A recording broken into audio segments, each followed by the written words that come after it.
So yun guys, welcome back dito sa channel natin. Gumawa na naman tayo ng content. Surprise content to. Actually nagkabiglaan lang, no.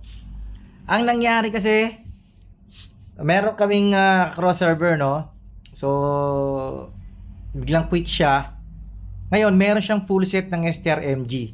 So since nagbabalak tayong mag STRMG, no, sinamantala ko na yung pagkakataon para kunin yung mga items. At malamang, eto na nga, mapipilitan tayo mag-change class ng STRMG since nakuha natin siya ng buo. Tara, pasok tayo sa game guys. Kabiglaan lang, no. Talagang sigurong pinapa-change class tayo to STRMG, no. Anyway, preparation pa lang naman to. So hindi pa tayo as in mag-change class ngayon. Pero meron tayong full set. So ito yung mga binili natin sa kanya.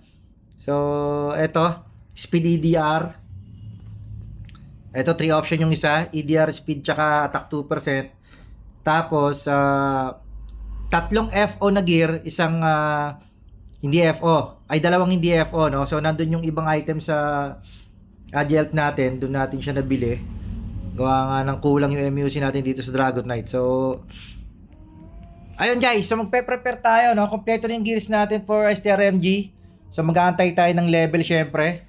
At pag talagang mag-change class na tayo, eksaktong change class natin, i-upload natin o i-capture natin. Tapos i-upload din natin siya. So teka lang, tago lang muna natin to. Baka ma-salvage pa natin ng di sinasadya. Magkaroon pa tayo bigla ng problema, ano? Bigla pang maisalvage eh. So tabi lang muna natin siya, no? So yun guys, naka-prepare na siya yung ibang item na sa GLP natin, no? At para lang din gumanda tong content natin, gusto ko lang din pag-usapan, no, regarding sa nangyayari nga sa MG. Unang-una, gusto ko talaga masubukan yung STRMG as in assassin type, no? Gawa nga nung meron siyang hide, di ba? Pero guys, yung iba, hindi naman, ewan ko kung bakit EMG sila, pero kinukuha nila yung skill talent ng STRMG para magkaroon sila ng hide. Hindi nila alam na ang dami nilang sinasayang na skill talent ng Energy MG para lang sa hide. No? Kung ako guys, halimbawa ako mag-change class na ako ng STRMG, no? Hindi ko rin nga i-max yung hide na yun, kukunin ko lang yung hide. No, as in para lang magkaroon ako ng hide yung 10 seconds, siguro max lang ng T2. Tapos hindi ko na muna kukunin yung T3 which is yung reduce magic damage, no, pag naka T3 ka. Kasi yung Energy MG guys, napakaganda ng skill talent doon, yung reduce tawag rito. Yung ignore defense eh. 'Di ba? 100% ignore defense tsaka yung reduce ng damage reduction to 50%. 'Di ba? Sa review natin, parang yun yung skill talent ng Energy MG. Tapos sinasayang lang nila. Ipagpapalit nila yung skill ng Energy MG, which is yung pinakamagandang skill na damage reduce, ay yung tatanggalin yung 50% damage reduct ng kalaban tsaka yung ignore defense 100% para lang kunin yung hide. 'Di ba? Actually ang para sa akin guys, parang bobo moves yun eh. Kung Energy MG ka at kukunin mo lang yung skill talent ng STRMG gawa ng hide, sasayangin mo yung damage mo. Kumbaga, ang nagpaganda nga sa Energy MG is yung skill talent na ignore defense 100% eh.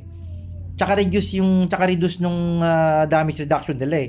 Tapos sasayangin mo lang, pagpapalit mo lang sa hide, hindi mawawalan ng silbi yung Aurora mo. 'Di ba? Yung Black Aurora. Anyway, naikwento ko lang, no. Kasi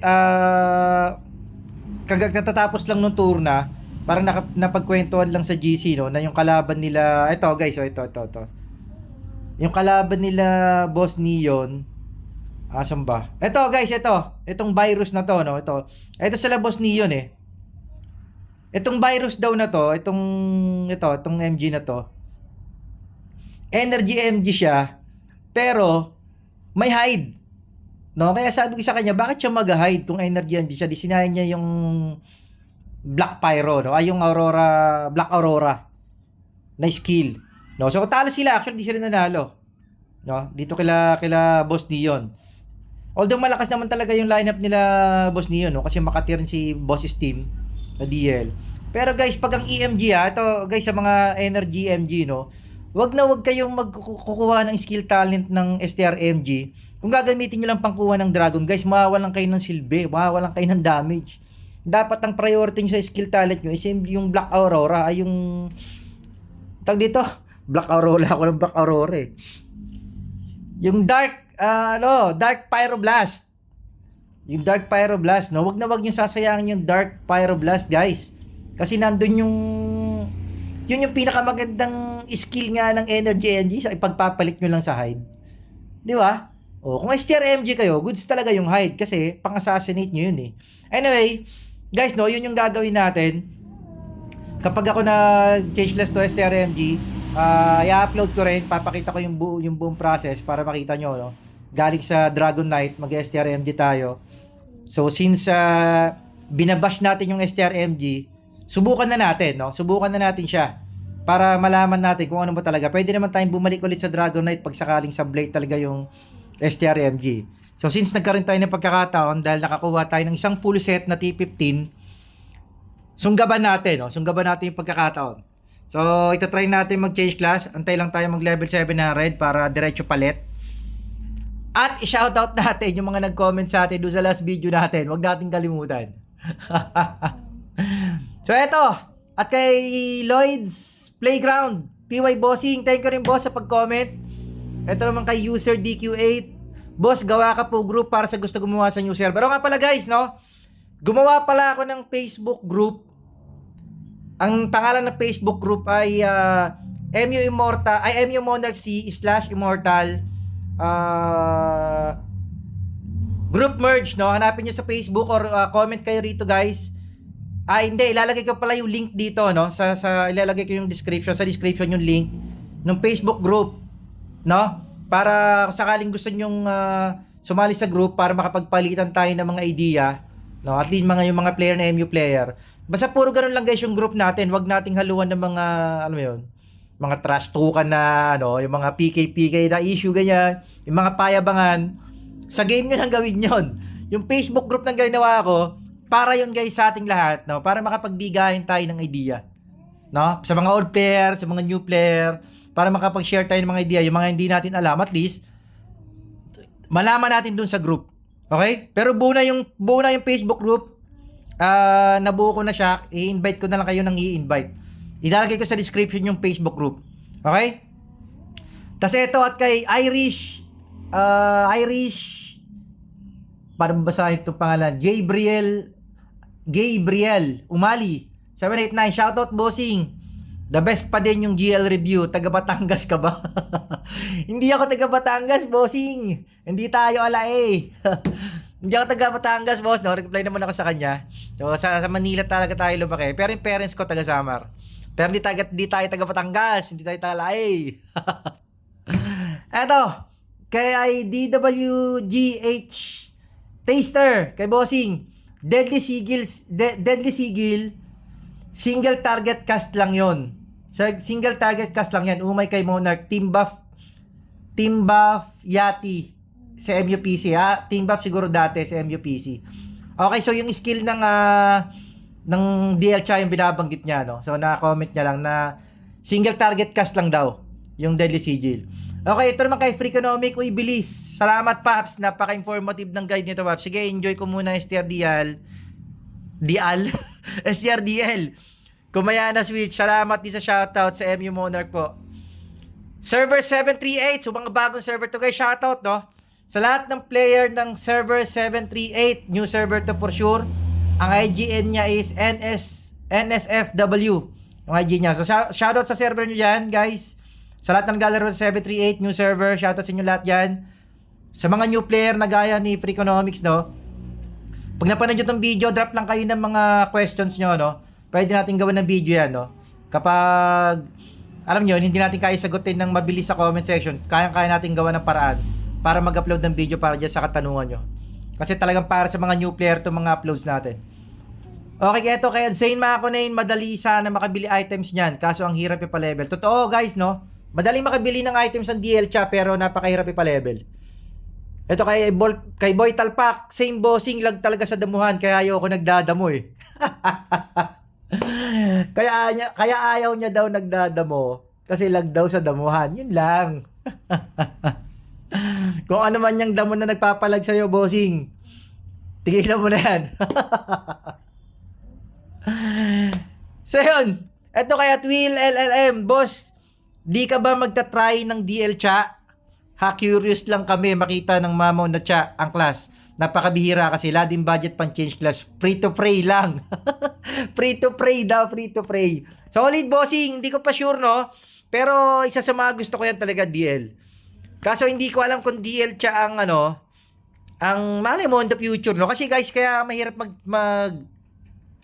kaya mahirap akong mag-transition sa class ko to tank kasi wala akong fluorite. No, ang fluorite kasi natin guys na available is ice eh.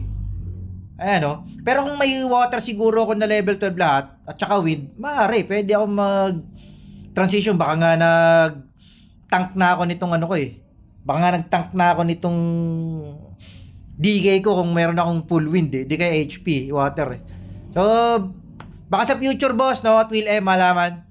Eto kay DWG again, Taster bossing sa damo naglalag gamit kayo ng high. Eto, guys, may comment siya no para sa mga loggers sa kagaya nating loggers sa damuhan.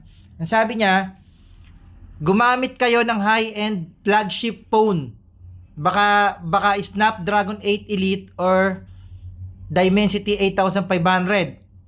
Snapdragon 8 Elite 5 Gen gamit niya. So, yun ang sabi niya. So, actually, hindi ako familiar sa mga ganyan, no? Tapos, max settings, high refresh rate lang daw ang gawin. Try nyo lang max setting at high refresh rate, baka ma-solve daw. So yung guys sa mga naglalag doon sa damo no, sabi niya i-try daw natin i-max yung setting high refresh rate. Okay, so try nyo lang daw yung high refresh rate, yung settings, baka daw ma-solve. So TY bossing no, sa comment mo, sana makatulong sa amin. Susubukan ko rin yan. Ito at kay John Chris Chan De Los Reyes 4245, boss pa shout out, sakto DL chamin ko. Pero iba ang strategy ko. Pag low level pa, nilalakihan ko AG core, pantay sa cha. Hanggang kulang pa fruits. So yun guys, no? DL cha daw siya. Ang style niya raw, kahit na low level pa siya, tinataasan niya lang daw yung AG. Or pinapantay niya daw sa cha. So yun daw yung strategy niya. Anyway, para sa akin kasi talaga hindi bagay sa low level yung DL cha. Yun lang ang catch ko, no? Kung gusto nyo talaga mag-DL cha, para sa akin, mas maganda talaga pag max na yung flow rate nyo na water na level 12. Para siguro maramdaman nyo talaga kung gaano kakunat yung DL cha. Okay? So, yun lang guys, no? Yun lang yung mga nag-shoutout sa atin. Siningit ko lang tong content na to actually ngayong gabi kasi natuwa lang ako na nabuo natin kaagad yung ano, no? Nauna pang nabuo yung ano ko eh. Nauna pang nabuo yung STRMG items ko, no? Kaya sa Dragon Knight. Anyway, antayin nyo guys to, yung change class natin from Dragon Knight to STRMG. Subukan nating pasukin yung mundo ng STRMG. Gagawin ko siyang assassin type. So, antayin nyo yung video natin. Pag nag-change class ako, i-upload ko yun. So, sa lahat ng mga STRMG dyan, bigyan nyo ako ng magandang comment dyan para lalo ako ma-push, no? Na mag-STRMG, susubukan ko talaga. Gawa kasi ng mga feedback. At saka ito talaga yung first choice ko na mag-change class, no? STRMG, gawa nga ng gusto ko mag-assassin type.